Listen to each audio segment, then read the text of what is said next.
Ever since the beta release of Brawl Stars, many skins have been added to the game, from pirates to demons to women. But over time, as technology advances and expectations rise, some skins require updates to stay relevant with the times. Today, we'll look at some of these skins and how they changed over time. Now, if we look back to beta, every brawler from that time had a motto which looked a little bit off, I guess you could say. Personally, I'd say most of them were pretty good for the most part, except for a select few. For example, Bull looked really menacing at the time and genuinely felt like a real threat, while on the other hand, Nita and Jessie look as if they were about to shit themselves. The icon of Brawl Stars herself, Shelly, was not treated nicely either, who just felt a bit squished. We could see Brock got a bit whitewashed over the years as well, and Dynamite had a completely different style than he did back then. He seemed to be a bit more monochrome and deranged, and I would not let this guy near my kids. On the contrary, Bo seemed all about the same. Primo's got some Spooderman in him, but otherwise he's alright. I much prefer Beta Poco and this other Poco from the one we have today. He feels so much more real back then. Probably the goofiest ones on them all, Daryl and Tara, look just so derpy, and all the others like Colt, Pam, Piper, Spike, Crow, and Bar look just as you expect. But out of all the beta brawlers, Mortis was definitely the scariest. Just like all the others, his colors were definitely a lot duller as you can see, but there are just so many things wrong with this guy. Firstly, his hat looks like a half-open can of SpaghettiOs, his face looks as if he just got off Cordelius' shrooms, and for some reason his lamp defies all laws of physics. Mortis was definitely the most horrifying, but this pales in comparison to September 11th of 2001.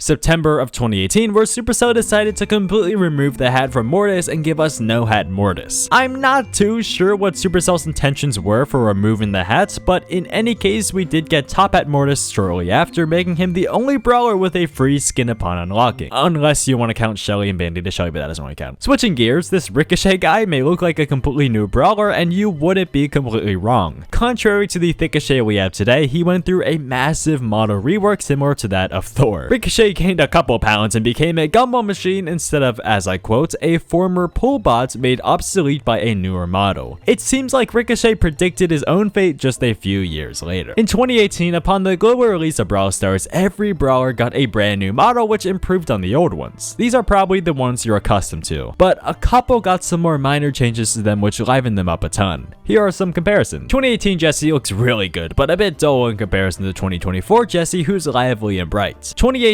Bull got a few nice details in the 2024 version, and a couple others got some minor changes, but more controversially was Shelly. In 2018, she looked just fine to most people. Maybe she was a bit bland, but people loved her. After she was remodeled though, Supercell decided to remove the band-aid on her cheek altogether, which was weird, as it's literally part of her brand and in her star power name, Band-Aid. Fortunately, it was later added back. Another controversial remodel was for Brock, who I think looked perfectly fine before. He might have needed to cut those chops off or get a new vest, but there was no need to change it to this.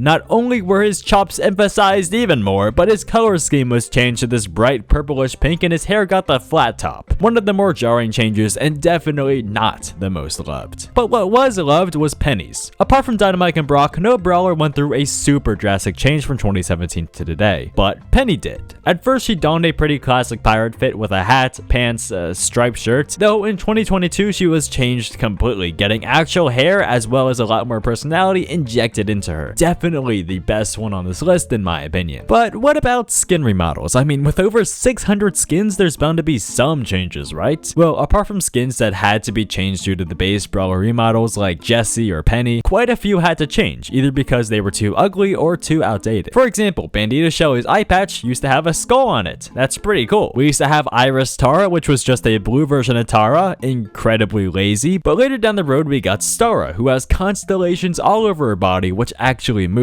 Even if it's barely noticeable, that's quite cool. Just like Dark-Tide Carl, which honestly feels like a significant downgrade. Previously, he had darker, more clashing colors all over him, but was changed to don more blues, which I feel blend too much into his skin. I'm just not a fan. But I am a fan of Viking Bull, who had some pretty f***ed up beginnings. In beta, he used to just be Bull, but with blonde hair. Fun fact, this was actually going to be the base Bull model before Supercell went for the one we love today. Fortunately, the skin itself was changed later on to actually resemble a Viking somewhat, and was changed once more in 2024 to really accentuate those features better. This applies to Caveman Frank too, who got more caveman-y. Even though these were all pretty decent for the most part, there was one skin which haunted Brawl Stars players for years: College M's. This skin was one of the top 3 most hated skins in the game for years. Even though it was just a simple recolor, the colors were abysmally bad and did not work well together at all. Nothing stood out and all the colors clashed hard with each other. Fortunately for us, this skin was changed to Mean Girl Ems, who looks miles better than College Ems. There were a couple more skins which looked a lot different today, but I don't think they're worthy enough for their own spots. We also got a ton of smaller changes over time as well, such as White Crow becoming more than an expensive recolor, turning into the hardest white boy on the block. Dumpling Daryl got slightly fatter, probably because of all that soy sauce he's shooting. Phoenix Crow getting a new animation and getting a lot more refined. El Rudo and El Rey got changed a bit too, who actually had quite a nice charm to them despite being very outdated. Sakura Spike got changed